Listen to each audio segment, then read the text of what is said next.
रामनवमी पर कुल लगभग 131 जगहों पर पूरे ज़िले में हम लोगों के जुलूस निकल रहे हैं और पटना शहर की बात करें हम लोग तो लगभग 50 की संख्या में निकल रहे हैं। एक तो वो प्रबंधन है और मुख्य कार्यक्रम डाक बंगला चौराहे पर होता है, तो उसके प्रबंधन के लिए हम लोगों ने मीटिंग पहले किया था।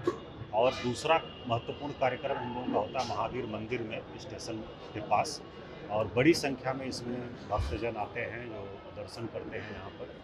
और एक दिन पहले से ही शाम से ही लाइन लग जाती है और लगभग 4 से 5 किलोमीटर लंबी लाइन लगती है। ये स्टाइल का मामला है। रूपा फ्रंटलाइन।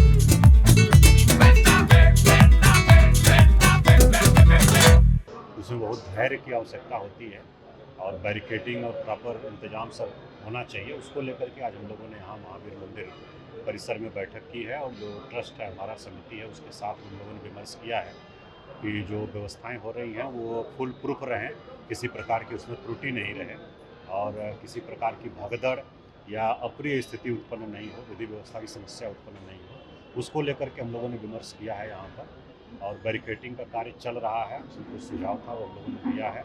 और दूसरा कि उस दिन जो प्रसाद खरीदने के लिए लोग आते हैं तो एंट्री एग्जिट के पास दुकानें लग जाती हैं, उससे काफ़ी कठिनाई होती है, तो वो नहीं हो। तो ये लोग 14 जगहों पर उसको प्लान कर रहे हैं जहाँ लाइन में लगे रहेंगे, उसी रूट में दुकानें लगाई जाएंगी ताकि वहीं लोग ले सकें। फोर्स मजिस्ट्रेट का पर्याप्त प्रतिनियुक्ति रहेगी।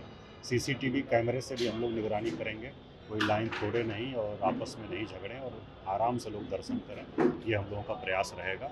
मेडिकल टीम भी रहेगी, पेयजल का इंतजाम, बाकी सब जो व्यवस्था है वो सब रहेगी। स्ट्रीट लाइट वगैरह कुछ ख़राब बताई गई है, उसको नगर निगम को कहा गया है कि ठीक करा देंगे।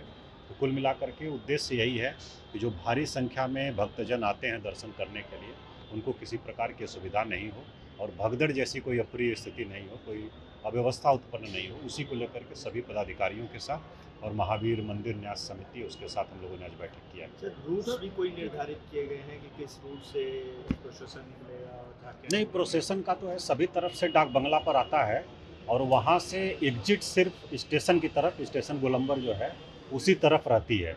वापस हम लोग उस रूट में नहीं जाने देते हैं क्योंकि पीछे काफ़ी सारी झांकियाँ होती हैं और बहुत भीड़ रहती है।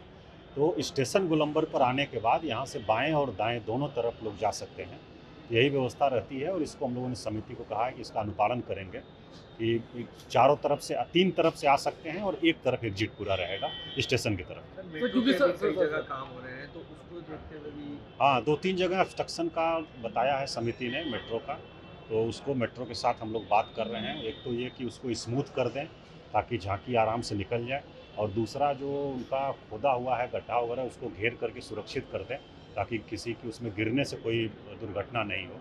इसको लेकर के हम लोगों ने मेट्रो से कहा है। तो क्योंकि गर्मी बहुत रहेगी तो उसमें लंबी कतार भी होगी, काफ़ी लोग भी होंगे, तो क्या उनके पेयजल की कुछ अलग से व्यवस्था की जाएगी? हाँ बिल्कुल, पेयजल की व्यवस्था की जा रही है। कुछ शेड की व्यवस्था भी जो बन रहा है उसके ऊपर शेड की व्यवस्था भी की जा रही है, और बाकी पेयजल का भी इंतजाम रहेगा, पूरे रास्ते में रहेगा। और कुछ संगठन भी हैं जो कि यहाँ पर पेयजल और शरबत इत्यादि उपलब्ध कराते हैं, तो वो लोग भी अपने अपने जगह पर हैं। उसके अलावा पेयजल की व्यवस्था रहेगी। आपने अभी कहा कि जो लोग बिना प्रसाद और फूल के आते हैं उनके लिए भी एक अलग व्यवस्था की गई है ताकि वो सीधा दर्शन करके चले जाए, तो इसकी व्यवस्था है शुरू में? हाँ, ये लगभग 8 बजे से शुरू होता है, जो हम लोग देखे हैं पूर्व वर्षों में। और ये लोग आते हैं, अलग से इनकी लाइन लगती है और ये लोग दर्शन करके निकल जाते हैं, जल्दी निकल जाते हैं।